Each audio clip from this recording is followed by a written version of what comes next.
जय विष्णु भगवान, जय गणेश जी महाराज, जय लक्ष्मी माता, जय भोलेनाथ। आप सब कैसे हो? अच्छे हो ना? अच्छे ही रहना और अपना ख्याल रखना। आज हम कहानी कहते हैं विष्णु भगवान की शादी की, तो ज़रूर सुनना।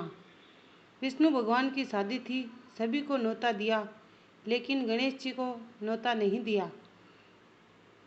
तभी वहाँ चर्चा होने लगी कि सभी को न्योता दिया है, गणेश जी को न्योता क्यों नहीं दिया।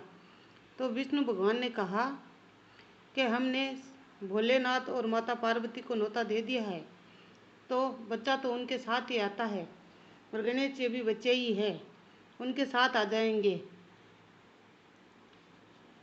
सभी देव देवता अपनी पत्नियों के साथ शादी समारोह में आए और वहाँ शिव पार्वती भी आए, लेकिन गणेश जी दिखाई नहीं दिए। सभी आपस में बतलाने लगे, गणेश जी कहाँ है, गणेश जी कहाँ है। तब सभी ने आपस में बातचीत करके ये तय किया कि विष्णु भगवान को इसका कारण पूछा जाए कि आखिर गणेश जी को न्योता क्यों नहीं दिया। तब विष्णु भगवान ने कहा कि हमने उनके माता पिता को न्योता भेजा है, भोलेनाथ और माता पार्वती को। गणेश अगर उनके साथ आना चाहे तो आ सकते हैं, अलग से न्योता देने की कोई आवश्यकता नहीं थी, इसलिए नहीं दिया। और एक बात यह है कि उनको 1.25 मण मूंग, 1.25 मण घी, 1.25 मण चावल और 1.25 मण लड्डू का भोग अलग से चाहिए। उनका ये खाना है, इसलिए न्योता देना कोई ज़रूरी भी नहीं समझा। तब गणेश जी आए। किसी ने कहा, अगर गणेश जी आप भी गए तो आप ऐसा करना कि बारात में मत ले जाना, उनको द्वार पर ही घर की रक्षा के लिए बैठा देना, क्योंकि वहाँ जाएंगे तो वो ये सब मन मन खाएंगे, इसलिए रहने दो। और इतनी लंबी सूंड है उनकी और छाले जैसे कान हैं उनके, इसलिए उनको रहने ही दो। हमारी बारात का भी भूंडा लगाएंगे, बुरा लगाएंगे, रहने दो उनको।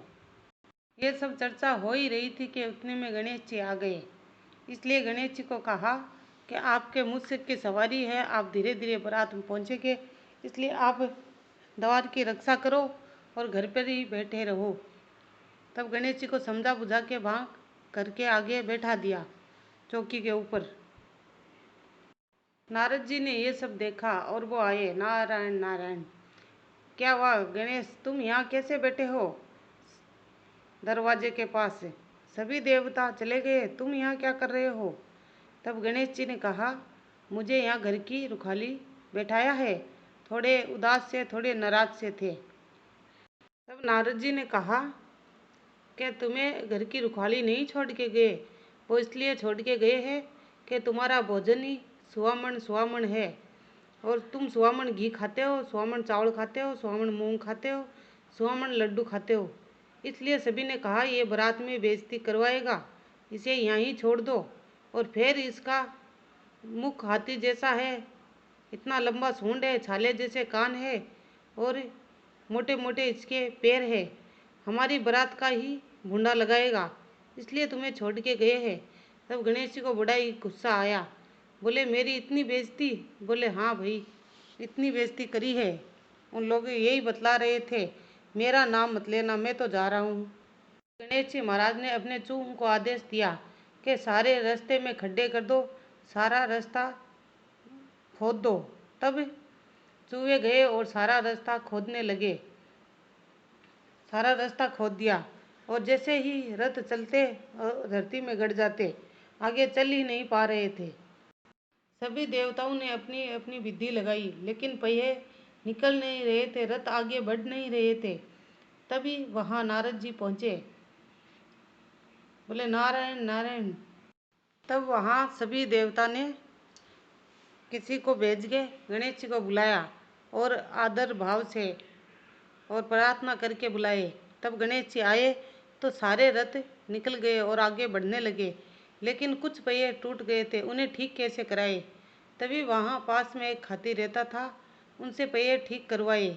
तब वो पहियों के हाथ लगाने से पहले जय गणेश जी, जय गणेश जी बोलने लगा। तब पहिए सारे ठीक हो गए तब सबने पूछा, ये क्या कर रहे हो? बोले, आपके साथ इतनी बड़ी विपदा आई है शादी में, क्योंकि आपने गणेश जी को नहीं मनाया होगा। अगर गणेश जी को मना के चलते तो इतनी मुसीबत आती नहीं। हम तो मनुष्य है, फिर भी हर काम गणेश जी को मना के ही करते हैं, और शादी तो कभी गणेश जी के बिना करते ही नहीं। पहले गणेश जी लाते हैं, फिर शादी करते हैं। और फिर विष्णु भगवान ने भी गणेश जी को मनाया और उनकी शादी संपन्न हुई। जय गणेश जी महाराज। जैसे विष्णु भगवान की शादी संपन्न की, वैसे सभी की करनी, सभी के कार्य संपन्न करना। सुनने वाले, कहने वाले, हुंकारे भरने वाले। हमारी कहानी अच्छी लगी तो सब्सक्राइब जरूर कर देना। जय गणेश जी महाराज। जय विष्णु भगवान। जय लक्ष्मी माता।